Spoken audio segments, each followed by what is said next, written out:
Good afternoon, everybody. It is February 14th, which I do believe is Valentine's Day. So, happy Valentine's Day, everyone. If you're wondering what vehicle I'm in, I'm actually in Ashtyn's, gosh, I don't even know what you call this thing. It was her first vehicle anyway before I met her. I can't even remember what it's called, but Blazer maybe? Something like that, could be. Anyways, we just got the truck loaded and I had to move a bunch of snow. We got some serious snow problems up here, and we got a few surprises I want to show you guys here in the next few videos, hopefully. Anyways, first of all, I got a new phone. I got the Samsung S23 Ultra, 1 terabyte internal storage. I'm just waiting for the case before I start recording with it. We moved just a little bit of snow here so we could get some canola on board. Take you for a little drive here, give you a little update. Yeah, I know this big crack here is really bothering me, but happened to Ashtyn, and then she kind of got it fixed, glued in there so it wouldn't spread. But anyways, so big pile of snow here. We're gonna have to do something with that at some point. I'm gonna try fire up this generator so that way I want to air down these bins. It's supposed to get down to, right now, currently it's 5 p.m. and it's minus 18 degrees Celsius. So it's supposed to get down to minus 25 tonight. So I figured that's a really good time to freeze down these oats good and solid, because you know, at the current oat price, which is pretty much in the tank right now at like $3 or no, that's not true. For milling oats, these are milling oats. Technically these are gluten-free milling oats. Even though all oats are gluten-free, I need to specify that they were grown on gluten-free ground, which means I seeded them on that grass, so there was no wheat, there was no durum, there was no barley seeded there previous, so that way they can qualify them as gluten-free oats. But right now, they're still only like $3.80 a bushel or something like that, so that's not very good when they were like $7 or $8 a bushel last year. Anyways, moving on. That's how I like to roll. I like to be about a year behind, $1 short. And we're gonna try, first of all, we're gonna try to start this generator up and let it warm up. Okay? Let's just park this thing. We got more ABS lights and so on and so forth on this thing. Now, I have not ran this generator in like forever. I'm not sure how long. It's been a couple months anyway. And I can't just go and plug it in, because what do I have? Although I should note that we do got a power box. Hear that humming? We got power in here, boys. They hooked us up. Now all I need is electrician to come, give us some plugs here, so that way I can run this extension cord to our generator and plug it in. Well, I guess, heck, I don't even need the generator. Gosh, I won't even need my generator. Maybe I'll hardwire it for a backup for the dryer or something like that. Okay, let's fire this thing up. Whew. I think I'm no tracker, but I think that's a mouse print. I say that because that mouse poison bag is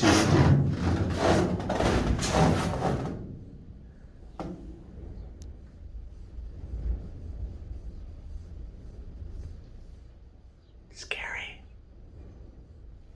Have I ever told you guys how much I hate mice?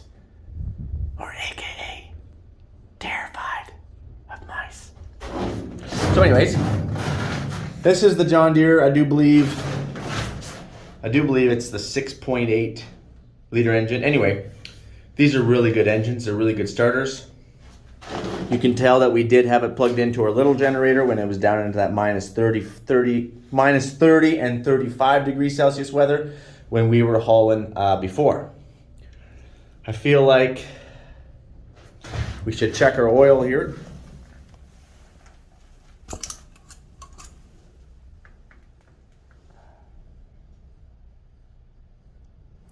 We're good.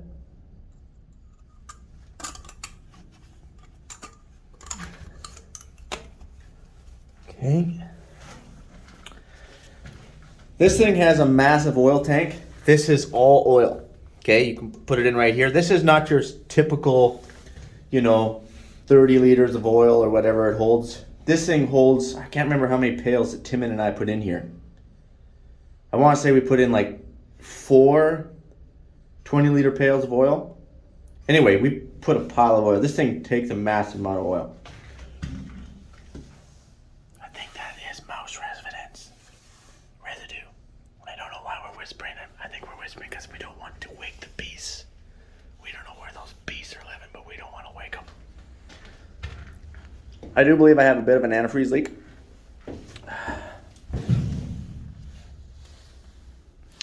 And I should probably check this.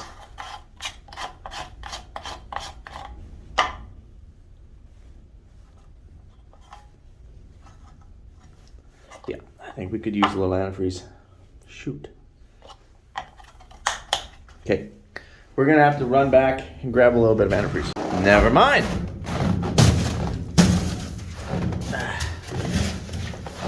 Oh, that's cold.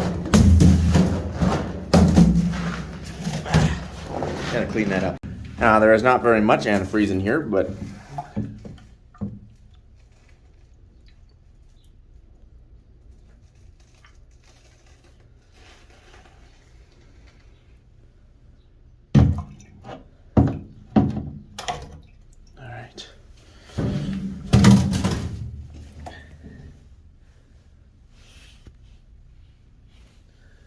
oh, I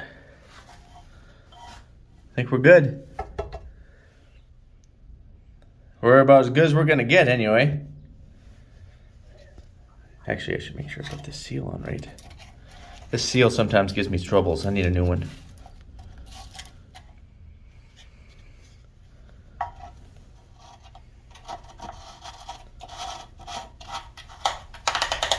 Beauty. All right. Let's give this thing a fire up. Like my battery. You're supposed to have this like a pretty good sized John Deere battery in here, but you know, that it does the job. I probably should have pulled those plugs off so it didn't drain it, but we'll find out how much juice we have.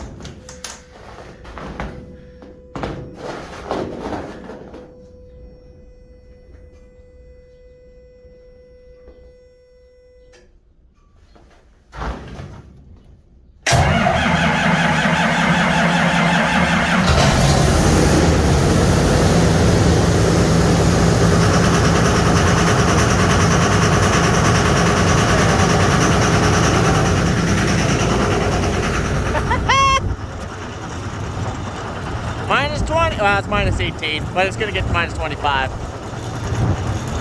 Should check our fuel situation.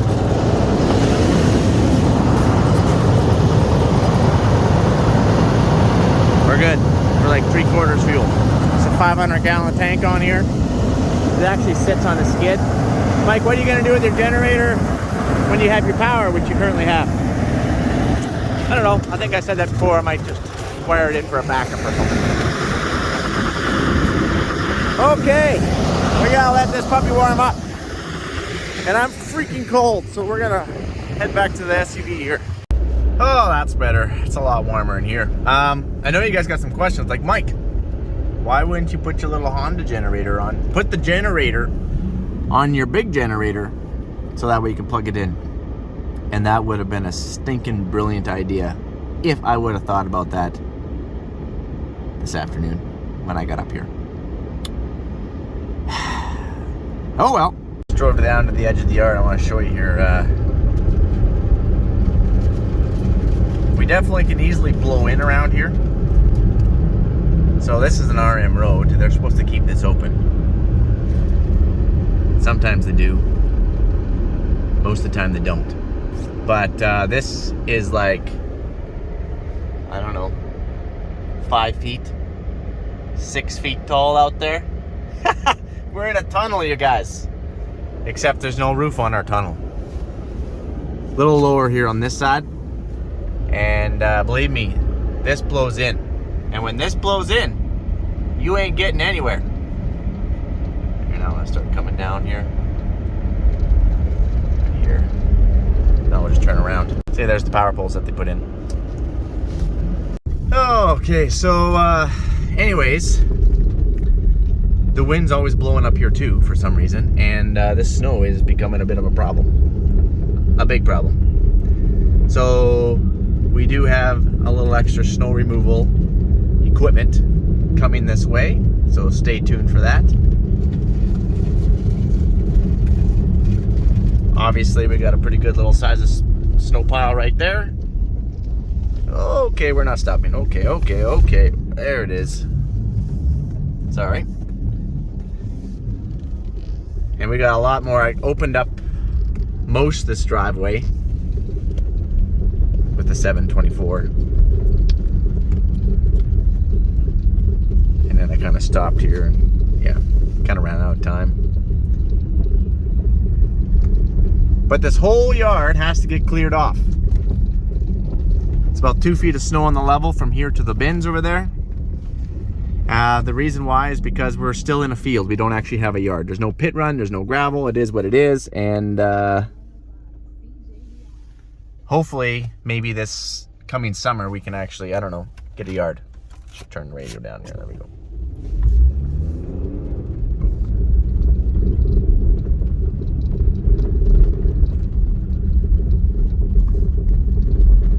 Then we have trees. We planted trees over here. We put like 400 trees in. Pine trees, poplar trees, and lilac trees. They go all the way to the edge of the field, and then they go down this way, and they're going to get well watered when that snow melts.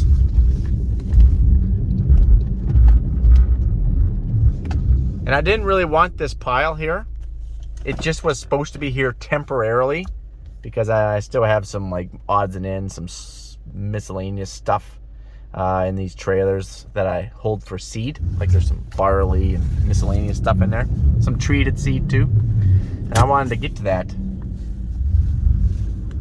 But I still can. But yeah. Okay. Anyways, let's go over here and let's plug our fans in. Let's get cracking here.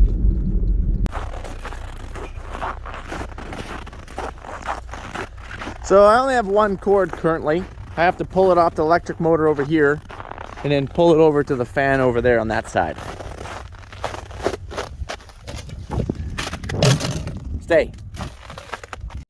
Hate that. You just have to unplug it. Here we go. Gotta put my glove on here. That wind is cold.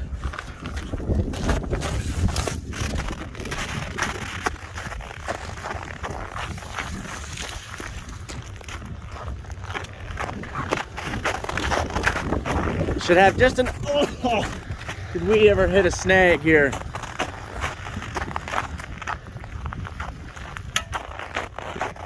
Of course it's stuck in the ice.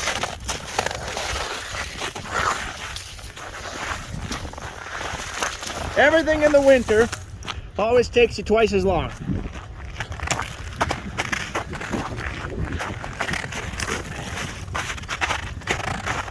So I have sensors in all these bins. This hopper, those big bins, not the FERT bins. And I'm gonna put some sensors in those 5 small bins.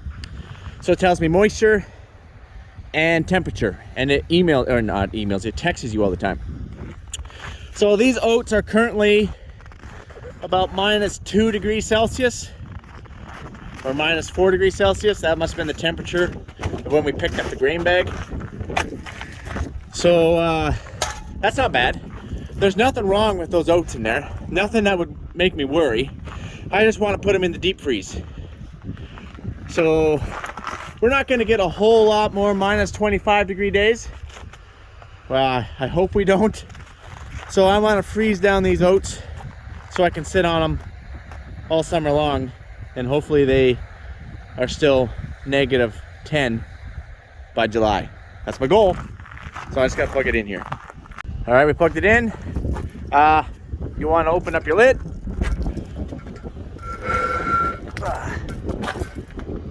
Get in there. Perfect. Lid's open. Let's run back and see how warm our generator is.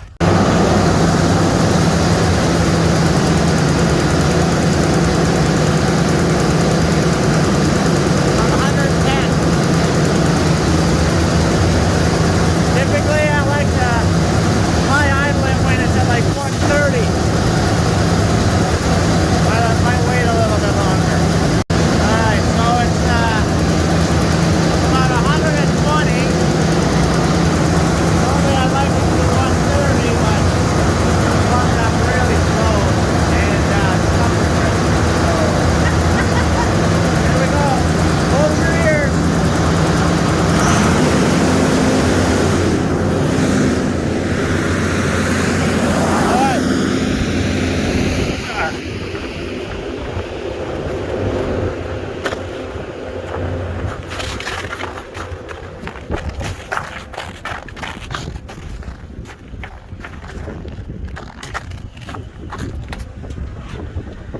This is about a 7.5 horsepower fan.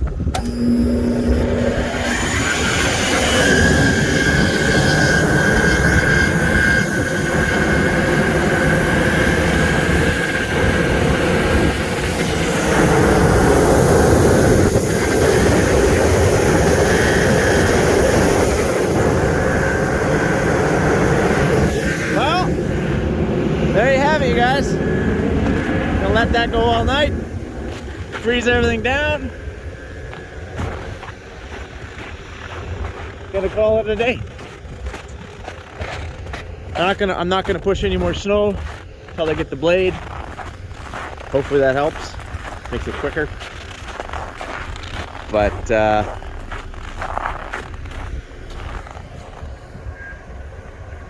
so if this bin was, say, warm, like not hot, but say like 15-20 degrees, like say you put it in there at a nice fall temperature day, it'd just be smoking like a chimney.